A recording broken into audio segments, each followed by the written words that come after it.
Review for Pale Rider with Clint Eastwood, directed by Clint Eastwood. So this is a Western, obviously. It pretty much takes place in mainly the outskirts of this town, I would say. These miners... Well, I'll read the synopsis. A mysterious preacher protects a humble prospector village from a greedy mining company trying to encroach on their land. And that pretty much sums it up. Clint Eastwood and Michael Moriarty, who was in, I think, Law and Order. I think he played a DA in that. Good actor.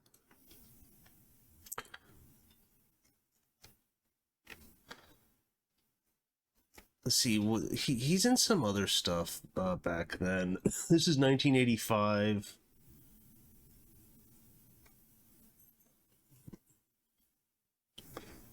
So, I'm not sure if I've seen a lot of this other stuff he's been in, but good actor.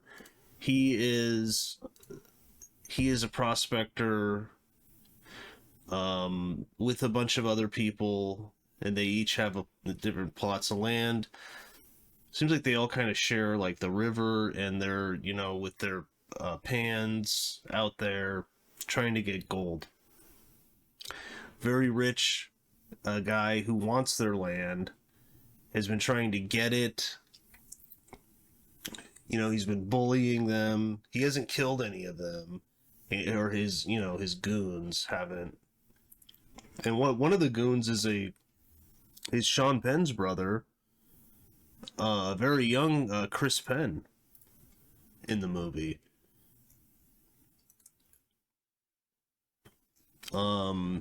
Good actor too. So his goons are kind of bullying them around, intimidating them, saying that they're gonna take their land.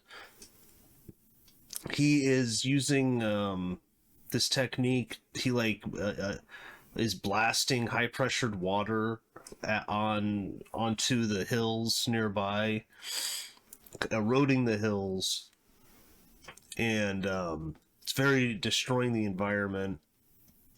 Trees would fall down because the roots get taken out by the water. I think the water is coming from a glacier. Chris Penn explains it at one point. It's this high pressured water. It's eroding the area so that all of the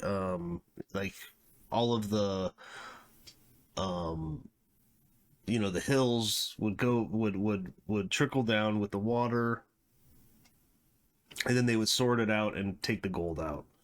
So this area is very rich with gold. And one day when Moriarty is in town getting some supplies, and he owes the general store like a bunch of money, but they like him. He's like kind of taking care of this family, this woman who had a husband who was killed, or no, or did he just split? I think he just split, actually, just left in the middle of the night. They don't know where he went. Michael Moriarty has, he's interested in the wife, or ex-wife of, and she has a young daughter who's like 14, 15 years old.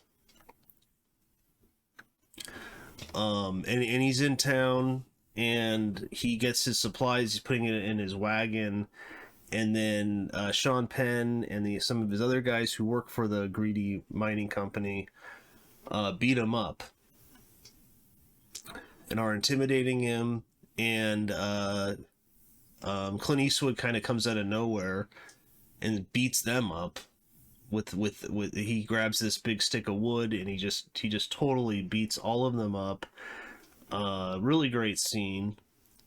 And then he kind of just rides off, and then Moriarty gets in his wagon and then catches up with him, and he's like, "Hey, thanks.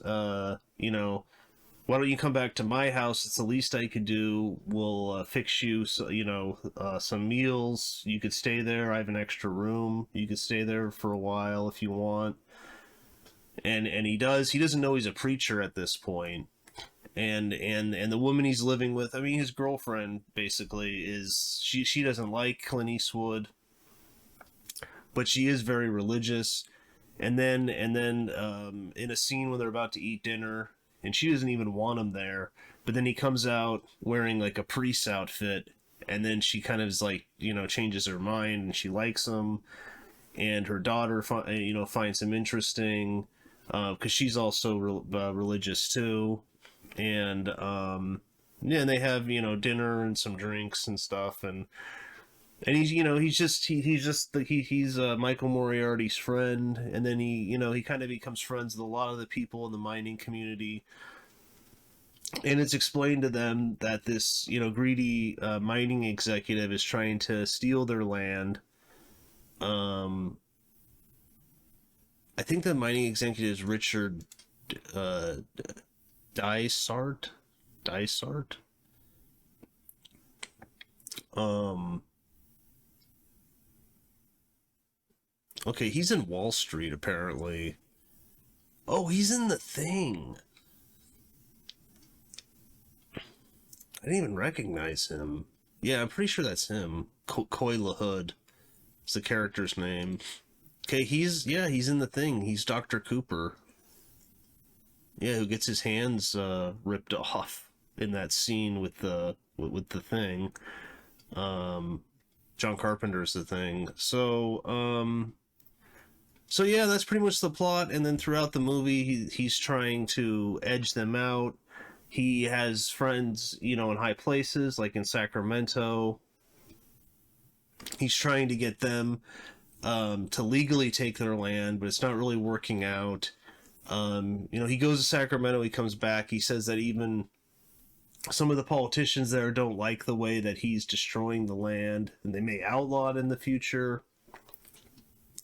So he really wants to get them off there, and then he can go in there with, his technique, destroy the land, but get incredibly rich. But he already is rich, but more rich. Um, and then throughout the movie, his goons, Chris Penn and his men, Chris Penn's pretty much the leader of them, resort to more nefarious means, to get them off the land.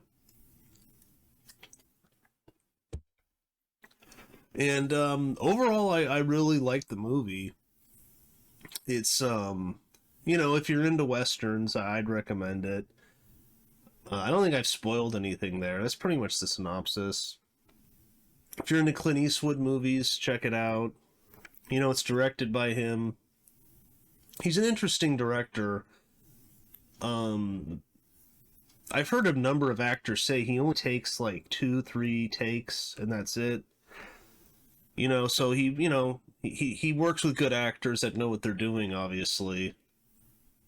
But he's an interesting director. I like a lot of his movies. Really good actor, obviously, but he's kind of just puts the camera there, and let the actors do their thing. I think this is beautifully shot in widescreen. It's a really nice looking movie. Let's see who cinematographer is. Bruce Surtees.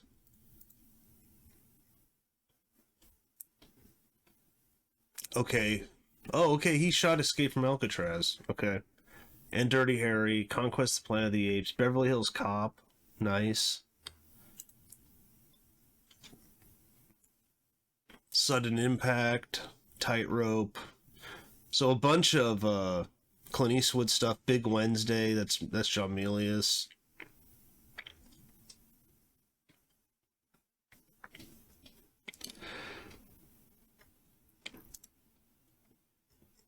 Okay, so a bunch of Eastwood stuff, but yeah, it's beautifully shot, especially the scenes where there's like snow in the background. It's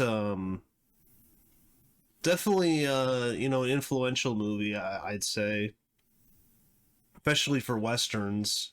I mean, they don't really make that many westerns anymore, but I don't know. Some of the shots kind of reminded me of the beginning of the Hateful Eight, like when in the snow. I don't know if that's just because of the snow and stuff, but it's an interesting plot. He's basically like a warrior priest, I would say. You know, when I was watching it, I was kind of thinking of Dungeons and Dragons a little bit, because there are warrior priests in that. So, he's like a warrior cleric or, priest, but yeah, good movie. I mean, simple movie. That's basically the plot. And of course, at the end, it comes to a crescendo. And, but yeah, definitely recommend it. Check it out, especially if you're a Western fan. Clint Eastwood's great in it. Nice, simple direction, but very effective. He knows what he's doing. Michael Moriarty's very good in it. Um, so is Sydney Penny, who plays the daughter to Carrie Snodgrass. They're both really good. Chris Penn's good. Richard Kyle's in it, who was, obviously in Moonraker as Jaws.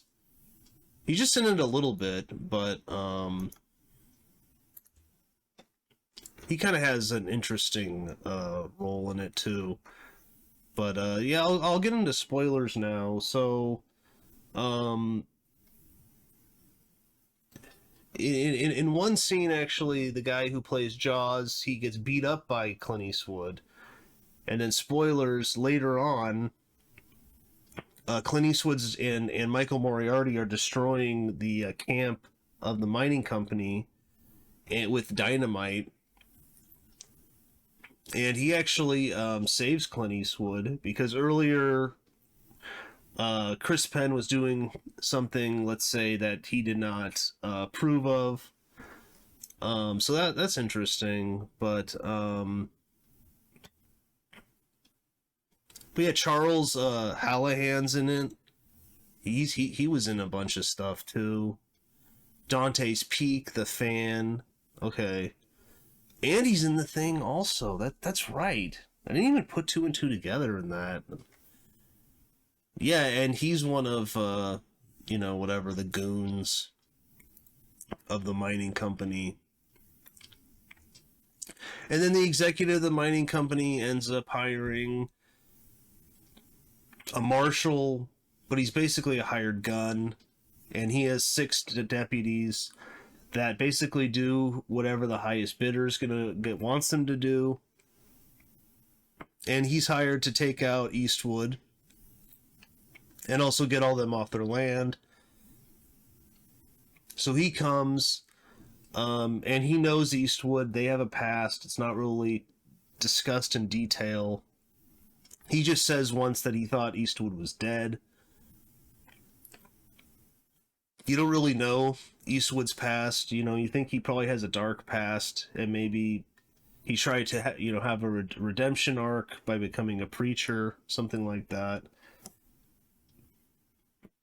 But yeah, and then there's a crescendo at the end with all of them, and Eastwood's taking them out.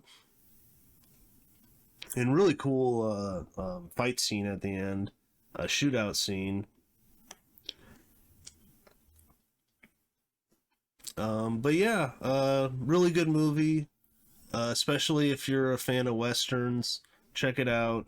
Robert Ebert gave it 4 thumbs up, so.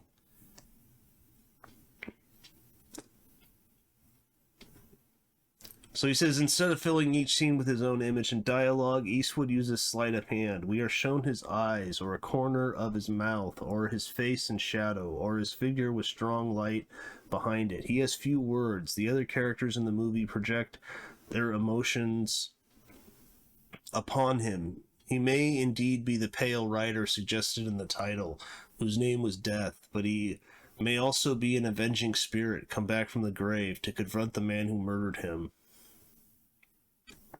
One of the subtlest things in the movie is the way it plays with the possibility that Eastwood's character may be a ghost, or at least something other than an ordinary mortal.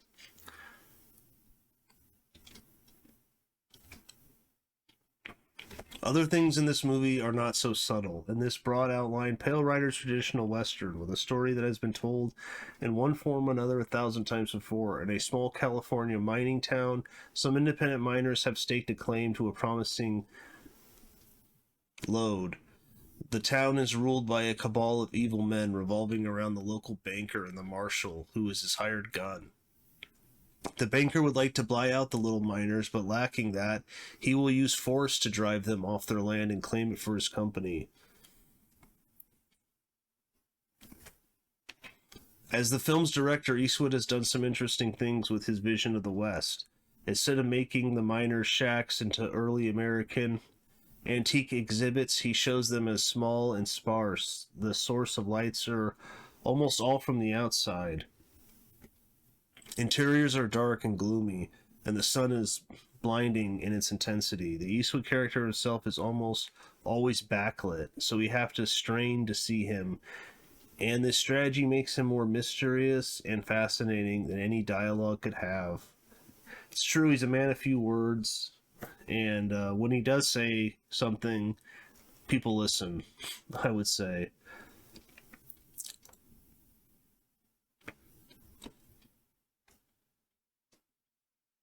Okay, during shooting, Clint Eastwood sustained what he described as the worst injury he has ever had on set. When a horse he was riding fell through thin ice and launched him forward, Clint suffered a dislocated shoulder. It's the highest grossing Western at the box office, made and released during the 1980s. Preacher's revolver is a Remington Model 1858, modified from a cap and ball revolver cylinder to a cylinder that fires cartridged ammo.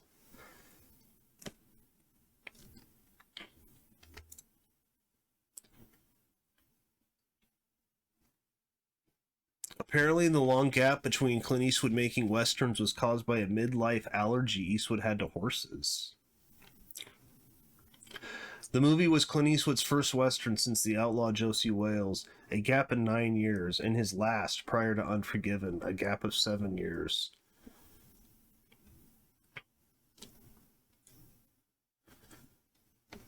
Unlike his earlier movies, Eastwood first selected the movie's themes and then commissioned a screenplay to be written. This movie marked the return to the big screen of Clint Eastwood's man with no name, nameless drifter type character. Yeah, it's true, yeah. Because, like, in the beginning, he's going to check into a hotel, motel, or whatever, in the town, and he's like, name, and then he just looks at him, he's like, just write your name in the ledger. And then he just kind of, like, looks at him, grabs his key, and walks away. So...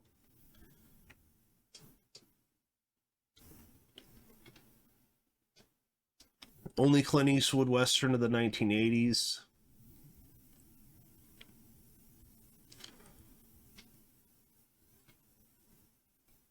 His 14th movie for Warner Brothers, Eastwood. But, yeah, I guess that's about it. I really liked it. Definitely check it out.